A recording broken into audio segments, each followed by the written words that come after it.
Assalamualaikum warahmatullahi wabarakatuh. Sobat Rukim, kembali kita di Ngerumpi, ngobrolin rumah impian. Hari ini kita bersama dengan Bidang Regulasi dan Peran Serta Masyarakat, Dinas Perumahan Rakyat dan Kawasan Permukiman Provinsi DKI Jakarta.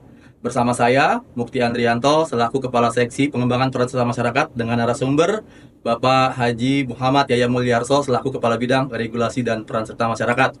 Hari ini kita mau ngobrolin tentang Rusunawa. Di Jakarta, Rusunawa menjadi salah satu perumahan yang menjadi ikon di Provinsi DKI Jakarta.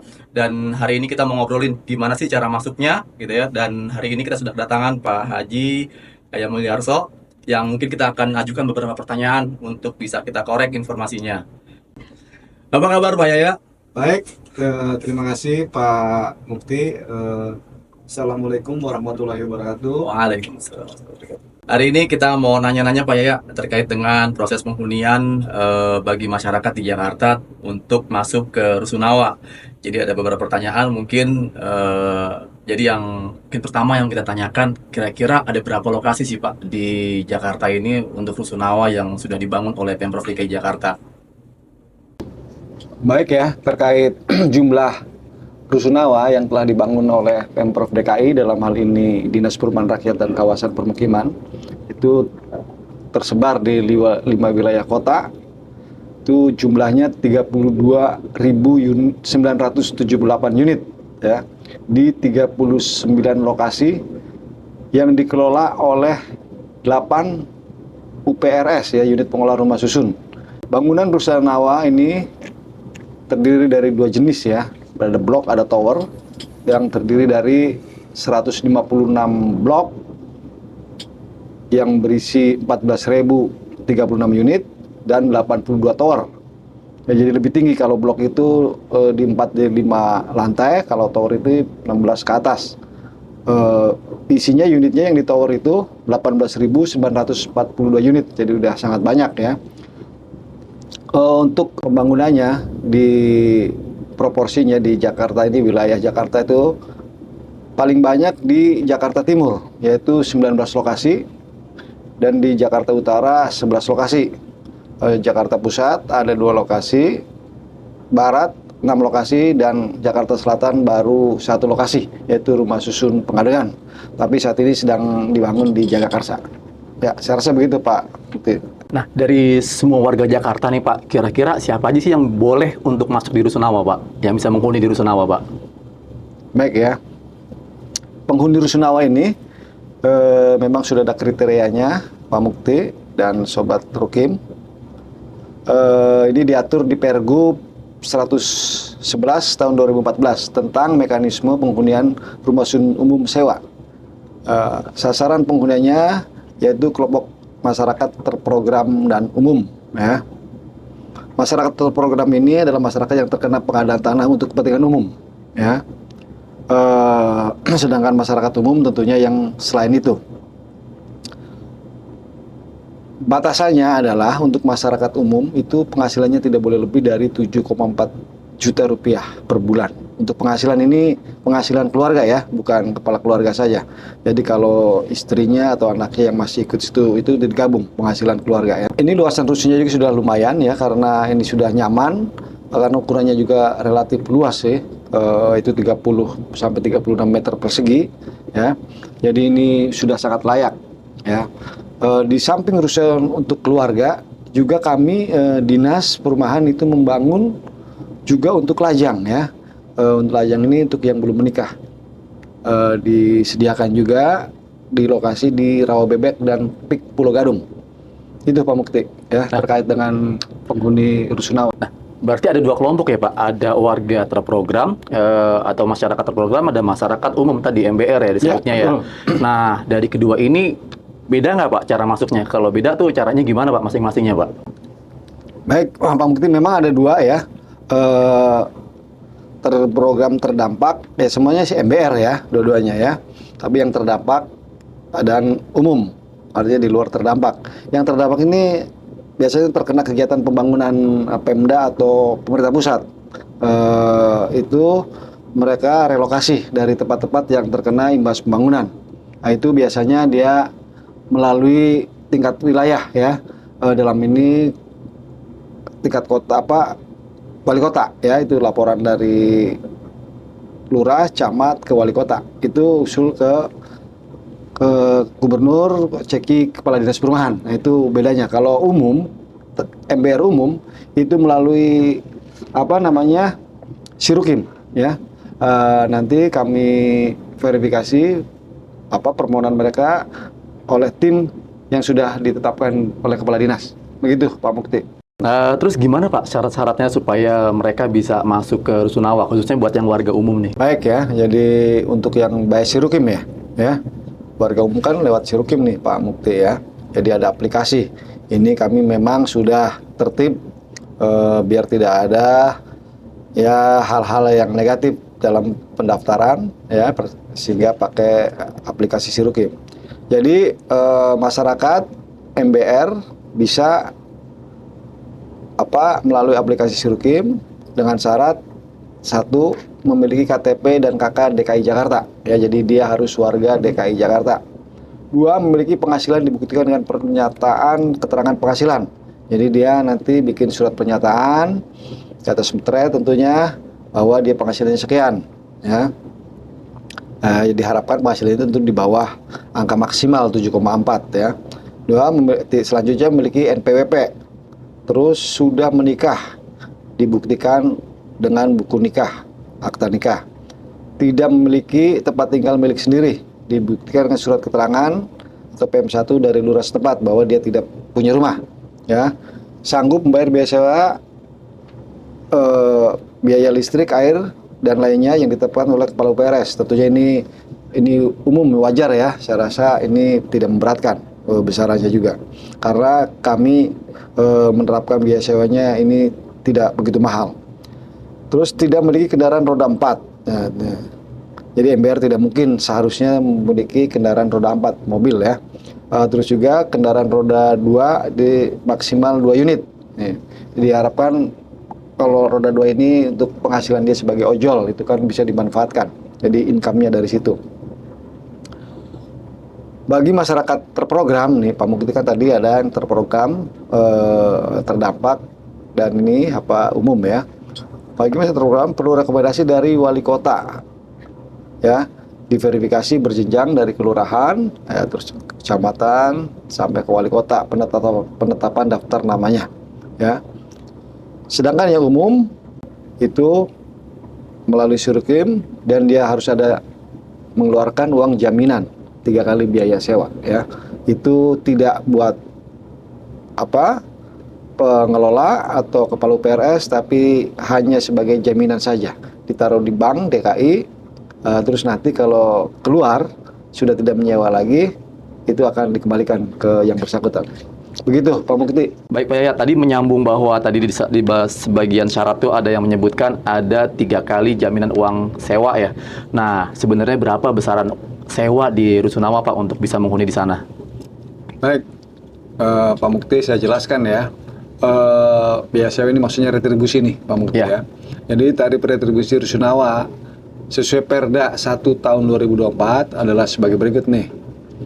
Untuk tarif terprogram Rusunawa tipe blok, ya terprogram tipe blok ya, sebesar 180.000 sampai dengan 338.000. Tarif terprogram Rusunawa tipe tower itu sebesar Rp550.000 per bulan ya. Selanjutnya tarif umum Rusunawa tipe blok itu berkisar dari Rp373.200 sampai dengan Rp732.000. Tarif umum Rusunawa tipe tower sebesar dari Rp865.000 sampai dengan Rp1.800.000. Jadi disesuaikan dengan besaran penghasilan rumah tangga ya. Jadi kalau penghasilannya lebih rendah, retribusinya lebih rendah. Kalau tinggi, lebih tinggi. Jadi itu. Terus ini juga ada tipe buat lajang juga nih ya, tipe 18 itu tarif retribusinya sebesar Rp365.000 sampai dengan Rp604.000 ya. Saya rasa begitu Pak Mukti ya, yang perlu bisa saya sampaikan untuk tarif daripada apa yang diatur dalam Perda 1 2024. Nah, terus di samping tarif yang sudah saya jelaskan tadi ya, ada juga Perda 1 2024 ini menerima manfaat baru bagi penyandang disabilitas ya, lansia juga veteran. Jadi mereka-mereka ini diakomodir dan diatur, tapi tentunya ada kemudahan-kemudahan. Besaran tarif bagi disabilitas, lansia, dan veteran yang non DTKS diberlakukan tarif sebesar 82,5% dari tarif umum ya. Sedangkan tarif MBR umum ya. Sedangkan untuk disabilitas, lansia, dan veteran yang terdaftar dalam DTKS dibebaskan dari kewajiban membayar tarif sewa, jadi Rp0 ya. Tapi tentunya penyandang disabilitas, lansia, dan veteran yang terdaftar di DTKS. Demikian Pak Mukti. Iya, tadi kan Pak ya sampaikan bahwa ada kelompok sasaran baru nih Pak ya, dari lansia, terus kemudian penyandang disabilitas, veteran. Nah, untuk teman-teman dari lansia, veteran, dan disabilitas ini, mereka syarat-syaratnya apa sih Pak supaya bisa masuk ke rusun atau tinggal di rusun? Baik, iya Pak Mukti dan Sobat Rukim ya, perlu saya jelaskan persyaratan penyandang disabilitas, lansia, dan veteran ini sebetulnya sama ya dengan yang lain, tapi ada perbedaan-perbedaan. Yang pertama, untuk disabilitas, lansia, dan veteran yang terdaftar di DTKS, persyaratannya sama, yang dikecualikan dia tanpa keterangan penghasilan ya. Yang terdaftar nih ya, tidak usah ada keterangan penghasilan.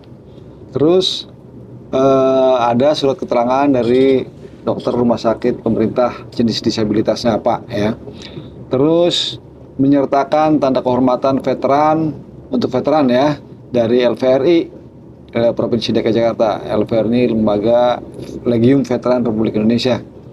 Terus menyertakan surat keterangan dari suku dinas sosial yang menyatakan yang bersangkutan terdaftar di dalam DTKS di dinas sosial.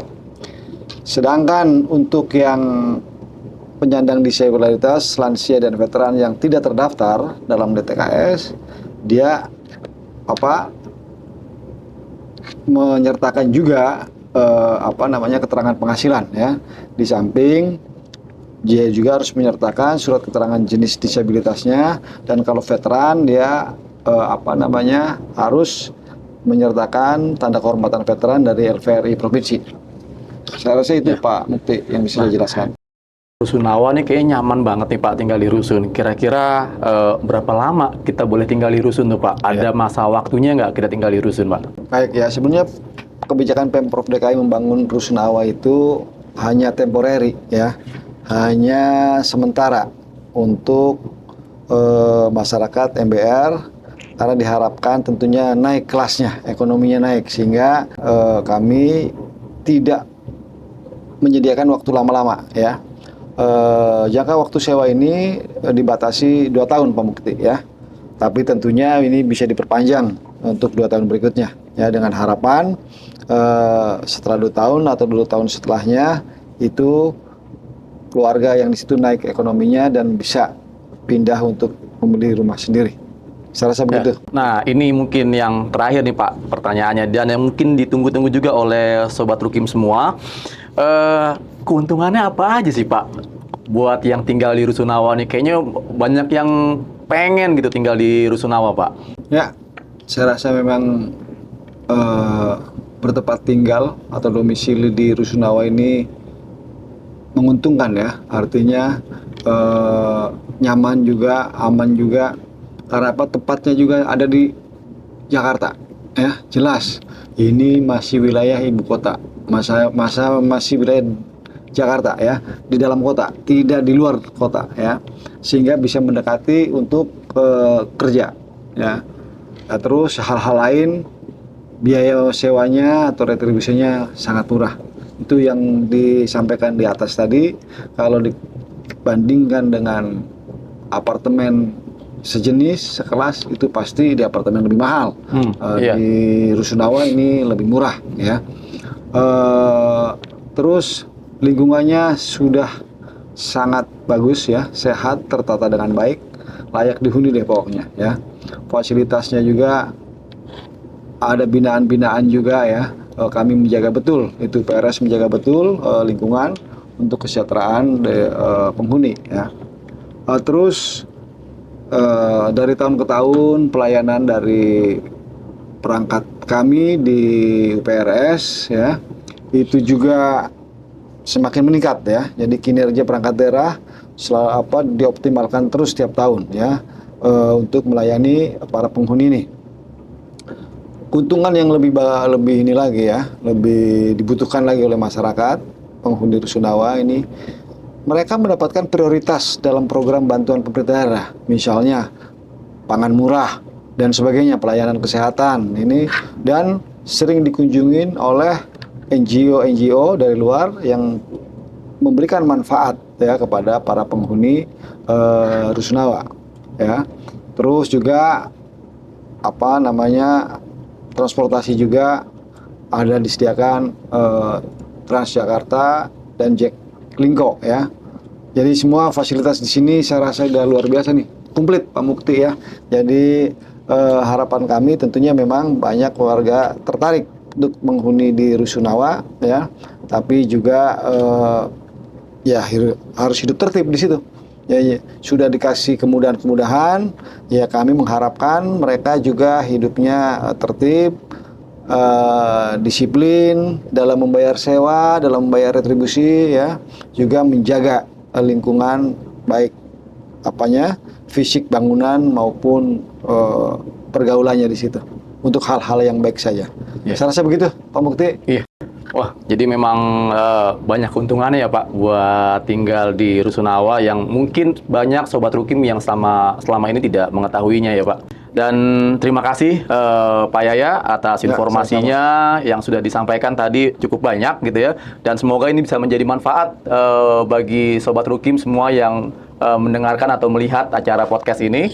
Dan harapannya nanti kita semua bisa menjaga Rusunawa ini untuk bisa tertib, aman, dan juga bisa dipelihara dengan baik ya Pak untuk kedepannya. Ya, betul. Baik, Sobat Rukim semuanya, demikian yang sudah kita sampaikan pada hari ini. Kami ucapkan wassalamualaikum warahmatullahi wabarakatuh. Sampai jumpa di acara Ngerumpi berikutnya. Terima kasih.